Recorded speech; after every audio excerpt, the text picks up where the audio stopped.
Sean bienvenidos al programa Lo Crudo y Lo Cocido, una producción del Programa Universitario de Alimentos y de TV UNAM.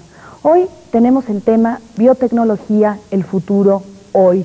Pero antes de comenzar a hablar de esta palabrita que seguramente a muchos de ustedes les suena familiar, pero no alcanzan a ver todo lo que se puede concentrar en este concepto, les recuerdo que los teléfonos, para que vayan tomando nota y puedan comunicarse con nosotros para cualquier duda, sugerencia, alguna pregunta en particular, son por el lado de TV UNAM el 622-9326, repito, 622-9326, y por parte del Programa Universitario de Alimentos, o PUAL, como todos le conocemos, el 622-4155 con terminación 56 y 57, repito, el 622-4155 con terminación 56 y 57 para que ustedes puedan comunicarse con facilidad. Desde hace algún tiempo, el término biotecnología se ha incorporado al lenguaje cotidiano de varios medios de comunicación interesados en divulgar avances científicos. Sin embargo, hoy contamos con el doctor en biotecnología Rodolfo Quintero Ramírez, investigador del Instituto de Biotecnología de la UNAM, jefe del Departamento de Bioingeniería y además actualmente investigador de la Universidad del Estado de Morelos. Y a él es a quien le vamos a preguntar ya para entrar en materia, además de darle la bienvenida al programa, cuál es el concepto que hoy se maneja de biotecnología. ¿Cómo está? Muy bien, muchas gracias, buenas tardes. Buenas tardes. Bueno, por biotecnología entendemos hoy, en el año 96, el uso de los seres vivos, cualquier tipo de ser vivo, para producir bienes y servicios.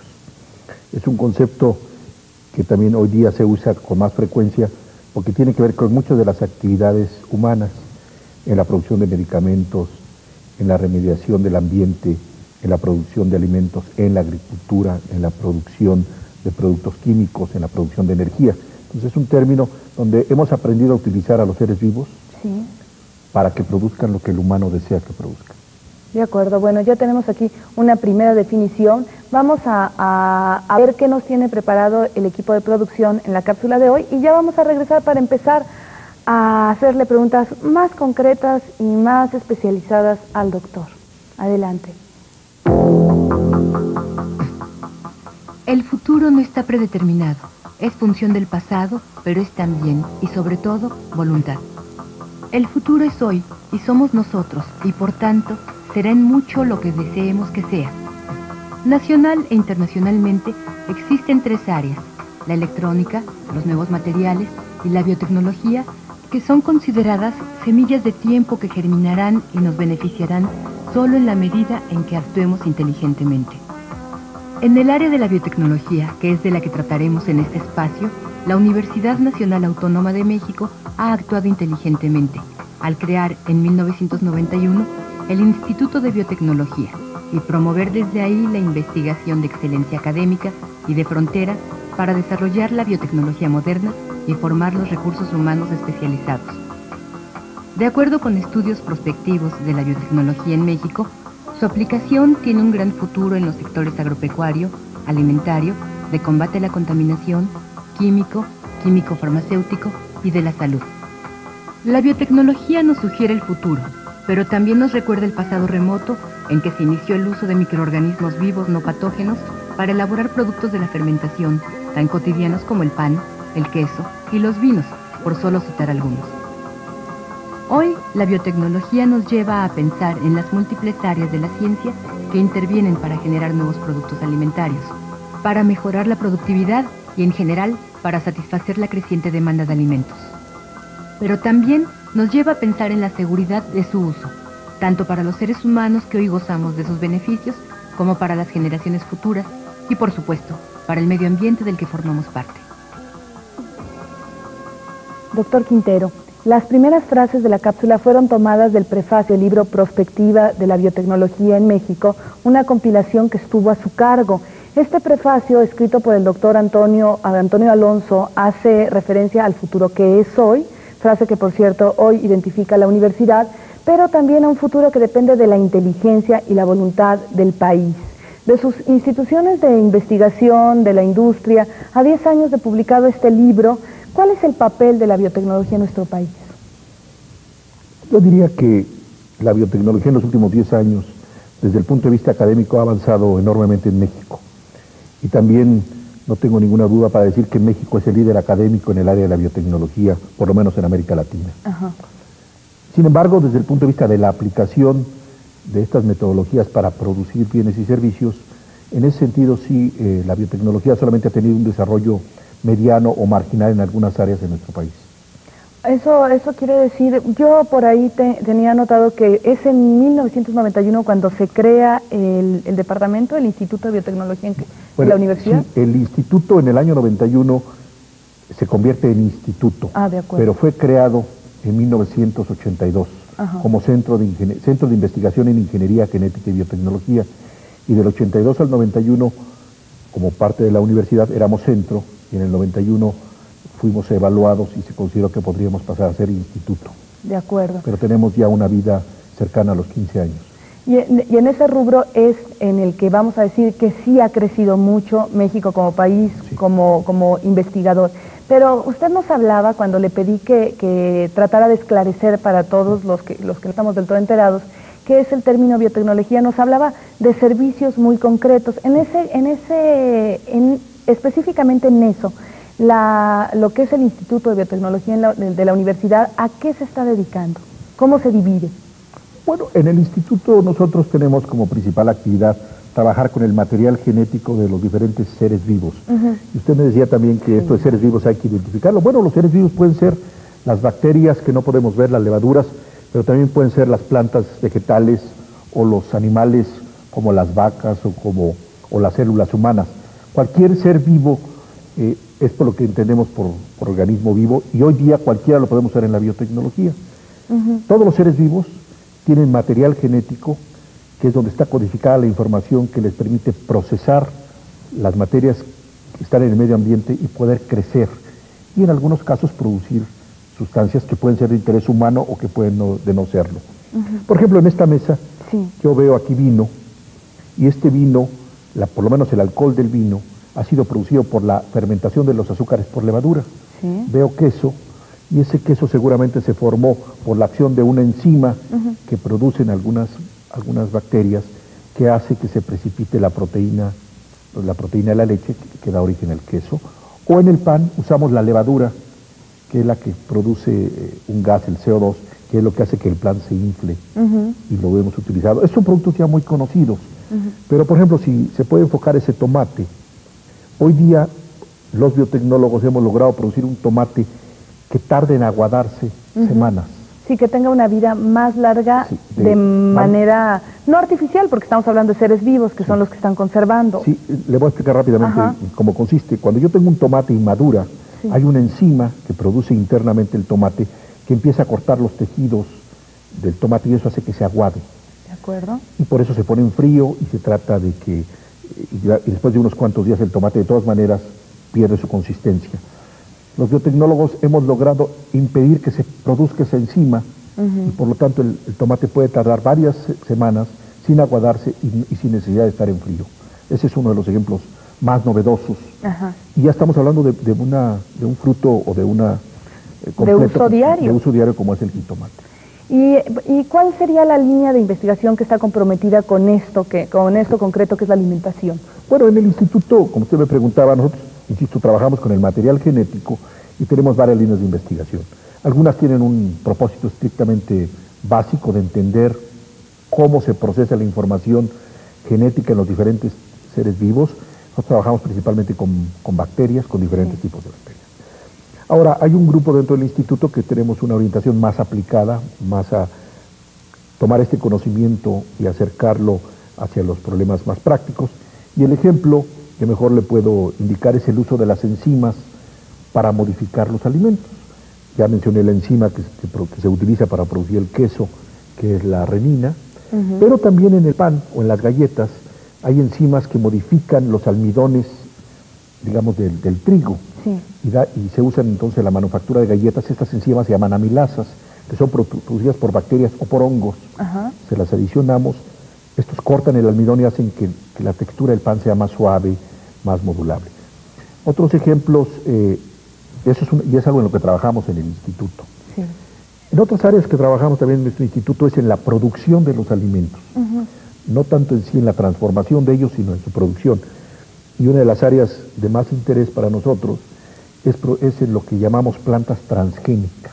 ¿Qué significa? Que significa que son plantas a las cuales se les ha introducido un gene, o sea, información genética proveniente de otro ser vivo, de otra especie. Sí. Por ejemplo, se ha podido introducir a la planta de maíz un gene proveniente de una bacteria, y este gene de esta bacteria hace que esta planta ahora produzca una proteína que es tóxica a los insectos. Entonces, cuando los insectos van y se empiezan a comer las hojas del maíz, están ingiriendo un veneno y mueren. Y entonces se dice que esta planta es resistente a insectos. De acuerdo. En otros casos se ha logrado que una planta de papa tenga genes de unas proteínas que le confieren resistencia a virus. Pues cuando el virus viene y infecta a la papa, no puede regenerarse, y por lo tanto es como si la papa estuviera vacunada contra ese virus. Y decimos que es una papa resistente a ese virus. Señalo estos dos ejemplos no solamente porque en México el maíz y la papa son muy importantes, sino porque son proyectos que hemos desarrollado en México. Y son muy costosos. Le voy a hacer ahora sí que la pregunta que deben de hacerse muchos que tienen esta clase de cultivos. ¿Es muy costoso empezar a proteger, empezar a vacunar, en este caso, un cultivo de maíz o un cultivo de papa? El proceso, si usted me dijera, aquí tengo esta variedad de jitomate, de papa o de maíz, y quiero que se vuelva, o que me lo convierta resistente a maíz, la investigación para hacer ese proceso puede tardar alrededor de 5 años. Sí. Y el costo, depende de lo que lo queramos hacer resistente, pero vamos a suponer que es el resistente a insectos, estaría del orden de unos 3 a 4 millones de dólares. Pero una vez que obtuviéramos ese maíz resistente, ya no tendríamos que hacerlo, puesto que las semillas provenientes de ese maíz también tendrían esa propiedad y no tendríamos que estar repitiendo el experimento, sino toda la progenia derivada de ese maíz sería resistente a insectos. Es decir, ahorita que ya se tiene esa información y ya se está aplicando, ya esto se va a ir extendiendo en el cultivo a lo largo de todo el país. Bueno, sí, de todo el país, y quizás en este sentido voy a referirme al tema al tema del programa, que es el futuro. Hoy día en el mundo hay 12 plantas transgénicas aprobadas en los Estados Unidos para consumo. Sí. 12. El primero fue aprobado en el año 94. O sea, es reciente. Estamos empezando a verlo. El primero fue el tomate de madurez retardada, que le llamamos, porque no se aguada. Sí. Pero este año han sido aprobados 7 nuevos productos en los Estados Unidos. En nuestro país solamente hay un producto aprobado, que es el tomate de madurez retardada, pero creemos que este año el maíz y la papa también van a ser aprobadas.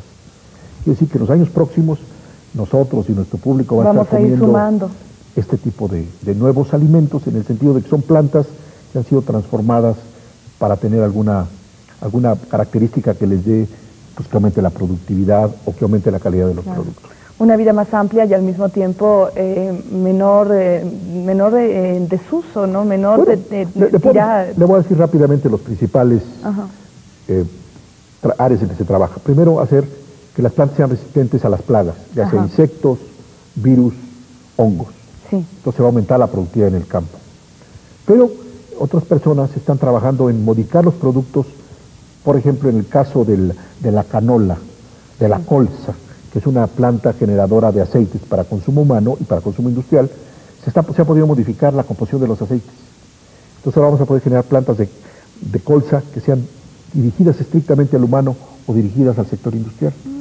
Y entonces, bueno, pues tendremos de alguna forma una mejor fuente de ácidos grasos en este caso. Ah, qué interesante. Y ahorita que estaba hablando de todo esto que a muchos nos suena casi mágico, como yo le decía al principio del programa, como el doctor Frankenstein, ¿no? Aquí trabajando todas estas cosas, muchas veces cuando se habla de biotecnología parece ser sinónimo de ingeniería genética. ¿Esto es correcto o cabría hacer una serie de distinciones? Bueno, yo creo que hay que hacer las distinciones. Sí. Sin embargo, en su origen, la biotecnología surgió por la ingeniería genética. La biotecnología moderna, de la que estamos hablando hoy, surgió porque la ingeniería genética fue aquella que nos permitió manejar la información genética de los seres vivos, de manera general. Y eso hizo que muchas personas pensaran que eso podía tener una utilidad, un uso práctico. Y es lo que generó la biotecnología. Entonces, de alguna forma, en los orígenes de la biotecnología moderna está la ingeniería genética. Lo que creo que es muy importante, usted lo menciona, yo creo que tenemos que irnos acostumbrando cada día más a los productos biotecnológicos. En el sector farmacéutico, que no es el tema de este programa, ya hay muchas medicinas que hoy día se producen de esta manera. Desde antes se producían como los antibióticos y las vacunas, pero hoy día muchas medicinas novedosas están apareciendo con este tipo de técnicas que se usan para su producción. La agricultura, le acabo de mencionar, el primer producto fue apenas en el año 94, nuestro país apenas lo acaba de aprobar, que es el tomate, pero seguramente de aquí a fin de siglo se estima que habrá 60 plantas transgénicas en producción en cosas como cualquier tipo de hortaliza, maíz, frijol, papa, etcétera. Los principales cultivos seguramente habrán sido transformados genéticamente y los estaremos comiendo o utilizando cotidianamente. Vamos a hacer ahora la pregunta del diablo. Muchas veces lo nuevo, lo que suena a futuro, provoca temor por las consecuencias que la aplicación de la ciencia podría tener en el medio ambiente, en la humanidad como especie. ¿Podemos hablar de bioseguridad en los momentos actuales? Sí, creo que es muy apropiado hacerlo. La biotecnología en términos generales, el primer producto de la biotecnología llegó al mercado, o sea, se usa desde el año 82, y fueron productos farmacéuticos. El primer vegetal transformado genéticamente en el año 94. Quiere decir que estamos apenas viendo la entrada de estos productos producidos por organismos que no existen como tales en la naturaleza. Y surge esa preocupación que es muy válida y que creo que todo aquel que trabaja o que acepta que se usen estos productos debe de cuestionarse si esa introducción al ambiente puede tener algún impacto negativo o positivo. A ese término hoy día se le conoce como bioseguridad y en nuestro país, por lo menos en el área agrícola, se ha establecido el Comité Nacional de la Bioseguridad que evalúa cada caso y decide si se puede o no producir en el país. De acuerdo. Que me imagino que ahora sí que en el rubro de los alimentos, sobre todo si estamos hablando de seres vivos que son los que están trabajándose para que estos alimentos se conserven más, pues la seguridad es casi inmediata poder detectarla. ¿No cambia el sabor de los alimentos? ¿Lo mejora en un momento dado? Bueno, mire usted, yo le puedo decir nuevamente que sí. Si las plantas, cualquiera, si digamos tomemos un tomate que tenga o cualquier otra hortaliza que tenga sabor dulce, el sabor dulce, hay proteínas vegetales que le confieren sabor dulce a las cosas. Si yo logro meter un gene de estos de otra planta a otra y ahora se expresa en esta nueva planta, la planta va a ser más dulce. De acuerdo. Entonces puedo cambiar su color, puedo cambiar su textura. Nuevamente voy a usar el ejemplo del tomate porque es donde ya existe, ya no es futuro, es una realidad. El tomate en promedio tiene 5% de sólidos, o sea, y el otro 95% es agua. Hoy día hay en el mercado, se ha logrado aumentar el contenido de sólidos y reducir el del agua. Y esto, por ejemplo, para el procesamiento del tomate, que lo que hacemos es quitar el agua para generar la pasta esta que se usa en los espaguetis, etcétera, pues ha significado que desde el punto de vista de proceso se ahorre porque hay que quitarle menos agua. Claro. Se puede hacer que, por ejemplo, que un chile sea más picante que otro, se puede hacer que la composición, como ya dije, los aceites en el caso de la colza también se pueda lograr. Que los colores sean más brillantes, incluso, me imagino. Un ejemplo interesante es en flores. Hoy día es posible controlar el color de las flores, el número de pétalos, y si queremos que los colores sean variados en los pétalos de las flores. Ahora, eso eventualmente llegará a la agricultura y pues seguramente se generarán algunas cosas novedosas. Bueno, ya nos citó algunos ejemplos, el jitomate como una realidad, hay otros productos en los Estados Unidos, estamos esperando la papa y el trigo, pero ¿qué otros ejemplos como productos de la biotecnología nos podría citar que resulten interesantes para nuestro auditorio? Bueno, yo creo que si nosotros pudiéramos ver cómo se produce la leche en nuestro país, desde el año 91, en ciertas regiones ganaderas se le inyecta a nuestras vacas una proteína que se llama somatotropina. Cuando esta hormona se inyecta a la vaca, se produce más leche. Esto se conocía desde hacía muchos años, pero no había forma de producir este producto, esta somatotropina, esta hormona, hasta que alguien tomó el gene de una célula de vaca y se lo puso a una bacteria. Esta bacteria la produjo, se purifica y ahora se le puede inyectar a las vacas. Y de esa manera se puede aumentar la producción de leche. Este es un ejemplo, que ya existe en nuestro país. Sí. Hay otros. En medicina me imagino que de hecho los medicamentos producidos por medio de enzimas, me imagino que muchos de estos Algunos son enzimas que están algunos trabajando. son por enzimas, pero mire usted, en la biotecnología quizás en el campo humano lo más interesante es que todos nosotros, todos los humanos, tenemos proteínas en el torrente sanguíneo, muchas proteínas, interferones, interleuquinas, diferentes tipos de hormonas, pero no sabíamos cómo utilizarlas como medicamento porque pues, tenía uno que fallecer o había que purificarlas de sangre. Sí. Como estas proteínas responden, son producidas porque tenemos genes, los humanos tenemos genes para que se produzcan, hemos tomado estos genes, se los ponemos a bacterias, a levaduras, a otras células humanas, y ahí se producen. Los purificamos y ahora los usamos como medicamentos. El ejemplo primero en el mundo fue la insulina humana. La insulina humana no la producen más que los humanos. Sí. Pues hoy día hemos desarrollado un proceso por el cual las levaduras pueden hacer una molécula muy similar o prácticamente idéntica a la humana y le llamamos insulina humana, pero ya no la producen los seres humanos, sino estas levaduras. Otros productos como el interferón, otros productos como las interleuquinas, que cada día se están usando más en todos los establecimientos médicos del mundo. De acuerdo. Mencioné el término cuando estábamos hablando del libro que citamos al principio de la cápsula, pero sí me gustaría que nos dijera qué es la prospectiva de la biotecnología y en dónde radica su importancia. Bueno, el término prospectiva quiere decir tratar de anticiparnos al futuro, tratar de ver qué sucede. En el campo tecnológico, esta proyección hacia el futuro es bastante más cercana. Debo dar un ejemplo. Sí. Un producto farmacéutico para que llegue a la farmacia, desde que es concebido en un laboratorio hasta que llega a la farmacia, en promedio tarda 10 años. Y esto se va reportando en la literatura científica, en patentes. Entonces uno puede decir, yo sé qué productos van a llegar al mercado dentro de 5 años. Eso es prospectiva. De acuerdo. Ahora, ¿por qué es importante la prospectiva? Bueno, pues porque depende de cómo lo veamos como académicos. Los investigadores pues, queremos saber qué están haciendo nuestros competidores, hacia dónde se están moviendo. Pero si somos industriales, pues queremos saber qué nuestros competidores van a producir. Y si lo veo como gobierno, bueno, qué productos de los que los mexicanos exportábamos, como el tomate, a lo mejor va a dejarse de exportar el tomate. Sí. Porque la ventaja que tenía México de exportar tomate en la época, digamos, de invierno en los Estados Unidos, que allá no podían producirlo, el día de hoy esa ventaja se ha perdido, porque ellos lo pueden almacenar sin que esté en frío. Y lo pueden tener durante todo el año. Entonces, eso es prospectiva, es tratar de anticiparnos en el campo tecnológico qué va a venir y tratar de tomar ventaja de ello, ya sea desde el punto de vista industrial o desde el punto de vista del conocimiento académico. De acuerdo. ¿Y nos podría hablar un poco acerca de su trabajo en el instituto y en la Universidad del Estado de Morelos? ¿Qué es lo que está haciendo ahorita? Sí. Tecnología, donde he sido uno de los investigadores que lo fundó este instituto. En los últimos 4 años mi trabajo ha estado centrado alrededor de un problema que es el de los bioinsecticidas. Los insecticidas son proteínas que son producidas por bacterias que están en el suelo, son naturales, pero cuando estas proteínas son ingeridas por larvas de insectos, los insectos se mueren. Nuestro trabajo en el instituto ha sido entender por qué se mueren, lo que en términos científicos se conoce como modo de acción. ¿Por qué cuando esta proteína es ingerida, las larvas de esos insectos se mueren?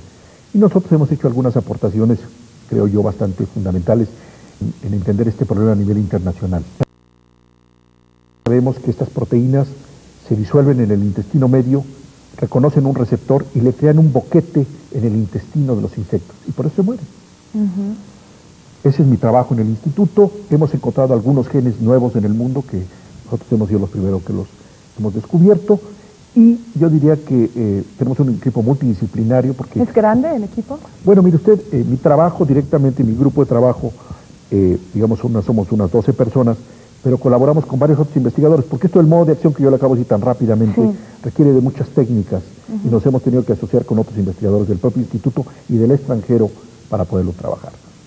Ahora que estoy en la Universidad del Estado de Morelos, ahí mi enfoque ha sido trabajar en el campo ambiental. ¿Qué es? Le voy a explicar, por ejemplo, concretamente. Yo trabajo en la remediación de suelos. Los suelos, cuando hay derrames de petróleo, derrames de gasolina o uso excesivo de agroquímicos en el campo. La tala de los árboles también sería... También podría ser, aunque yo no trabajo específicamente esto. Sí. Pero, por ejemplo, imaginemos que ahorita aquí, en este terreno, si esto fuera tierra, se rompe un tipo conductor de petróleo. Sí. Este petróleo queda ahí. ¿Cómo lo podemos eliminar? Entonces, mi trabajo y el del grupo que yo dirijo es encontrar las condiciones para poner bacterias o seres vivos que se alimenten de ese petróleo. Para que lo absorban, para que sí, lo incorporen. Lo que hacen es que se lo comen, generan CO2 y desaparece el petróleo. Entonces esa tierra puede volver a ser utilizada para otros fines. Si fuéramos al terreno agrícola, donde se ha usado, por ejemplo, muchos pesticidas en exceso, y ya la tierra está muy contaminada o está contaminando los mantos freáticos, podemos también poner bacterias para que se alimenten de estos pesticidas y esa tierra se libere de estos. Y nuevamente estamos detoxificando suelos. Y esa es mi área de trabajo en la Universidad del Estado de Morelos. Qué interesante, porque yo creo que es una de las preocupaciones. Lo que usted de hecho decía cuando nos empezó a explicar el concepto de biotecnología, ¿no? Que otra de las, vamos a decir que de los usos importantes que se le estaba dando de los servicios era ir en contra de la contaminación, que sí vendría siendo un problema que nos preocupa mucho. No sé si quiera decir algo más, doctor, algo que se nos haya quedado ahí, ya en este poquito, breve tiempo que nos queda. Yo diría que la biotecnología en la UNAM, particularmente en el área de los alimentos, tiene un buen nivel en nuestro país, en nuestra institución, y lo que estamos esperando es que en estos próximos años haya un acercamiento más con la industria, y que entonces muchos de estos desarrollos que tenemos puedan convertirse en productos cotidianos que ayuden a la mejor alimentación de los mexicanos. Y que será además conveniente para todos, ¿no? Tanto para nosotros como universidad, para la gente, como para las empresas, ¿verdad? Bueno, les voy a repetir los teléfonos por si se quieren comunicar con nosotros. El de TV UNAM es el 622-9326, el del Programa Universitario de Alimentos es el 622-4155, 622-4156 y 622-4157. Recuerden que nos interesa mucho su opinión, ustedes están haciendo con nosotros este programa. No dejen de comunicarse con nosotros, ya sea por medio de TV UNAM o por medio del Programa Universitario de Alimentos. Doctor Quintero Ramírez, muchísimas gracias. Muchas gracias. Fue muy interesante conocer un poco de qué se trata esto, biotecnología, el futuro hoy. Y bueno, nos estamos escuchando y viendo. Que pasen una buena semana. Buen provecho.